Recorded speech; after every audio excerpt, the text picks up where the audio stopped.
নমস্কাৰ, মই তপন। আজি মোৰ লগত এজন বন্ধু আছে, যিজন বন্ধু আমাৰ নগাঁও আৰু যিখন ফিল্ডত মানে বহুত ল'ৰা ছোৱালীয়ে চাকৰি পাইছে। আজি তেওঁ ইউবিত চিলেক্ট হৈছে আৰু প্ৰথমতে মই শুভেচ্ছা জনাইছোঁ তেখেতক এখন গামোচা দি আৰু মোৰ ফালৰ পৰা কংগ্ৰেচুলেশ্যন দি আজি তেখেতৰ মুখেদি ক'ব গোটেই কাহিনীখিনি কেনেকৈ ধৰণে ছাকচেছ হৈছে। SSC বহুত এটা ভাল নম্বৰ পায়, SSC চিলেক্ট হৈ আছে আৰু অসম পুলিচত ইউবিত চিলেক্ট হৈছে। আজি তুমি নিজে কোৱা কেনেকুৱা অনুভৱ হৈছে আৰু প্ৰথমতে অসম চৰকাৰক কি বুলি ক'বা আৰু তুমি কেনেকৈ ধৰণে প্ৰিপেৰেশ্যন কৰিছিলা আৰু প্ৰেক্টিচ কেনেধৰণে কৰিছিলা সেইখিনি কথা কোৱা আজি গোটেই। নমস্কাৰ, মোৰ নাম শ্ৰী হিমাংশু নাথ। প্ৰথমতেতো মই অসম চৰকাৰক ধন্যবাদ দিব বিচাৰিছোঁ, কাৰণ অসম চৰকাৰে আমাৰ যুৱক যুৱতীসকলক যিখিনি আমাক দিছে বা স্বচ্ছ নিকা পদ্ধতিৰে নিযুক্তিবিলাক দিছে, তাৰ কাৰণে আমি বৰ্তমান যুৱক যুৱতীসকলে চাকৰি ল'বৰ কাৰণে সক্ষম হৈছোঁ।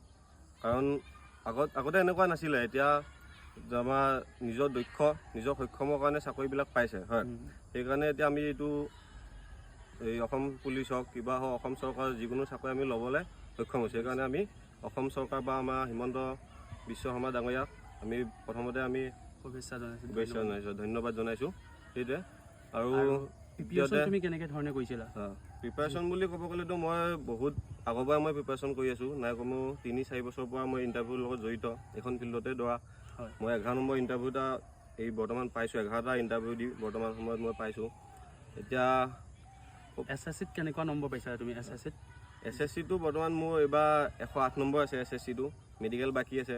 তাৰপিছত বৰ্তমানতো মই অসম পুলিচৰ ইউবিত বৰ্তমান চিলেক্টেড হৈছোঁ, অসম আৰক্ষী। তাৰপিছত দিয়াৰ পিছত এতিয়া SSCত মানে তুমি নোযোৱা? এতিয়া মানে সেইটোকে ভাবিছোঁ, কাৰণ মোৰ জেগাত বেলেগ এটা ল'ৰা পাব বা সেই হ'ব। মই দুটা চাকৰি পাবও মোৰ হেৰি নাই, মই কৰিবও নোৱাৰোঁ। মোৰখিনি জেগাত বেলেগ এটা ল'ৰাই পাব, বেলেগ দুখীয়া এটা ঘৰত পাব। সেইটো কাৰণে কৈছোঁ। আৰু এতিয়া অসম চৰকাৰক এইটোৱে ধন্যবাদ জনাই। এতিয়া মাননীয় মুখ্যমন্ত্ৰী ডাঙৰীয়াক এইটো কাৰণে শুভেচ্ছা জনাইছোঁ মই, ইমানখিনি পদ দিয়াৰ পিছত আকৌ নিউ ভেকেঞ্চি যিহেতু আহি আছে আৰু বৰ্তমান নৱেম্বৰ শেষত চাগে নটিফিকেশ্যন আহি যাব।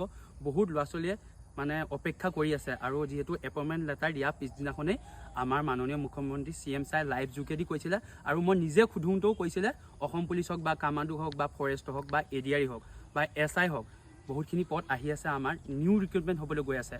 এতিয়া বৰ্তমান তেখেতে SSCটো পাইছিলে আৰু ইউবিটো পাইছে, চিলেক্ট হৈছে আছাম পুলিচত। এতিয়া ইউবিত যাব।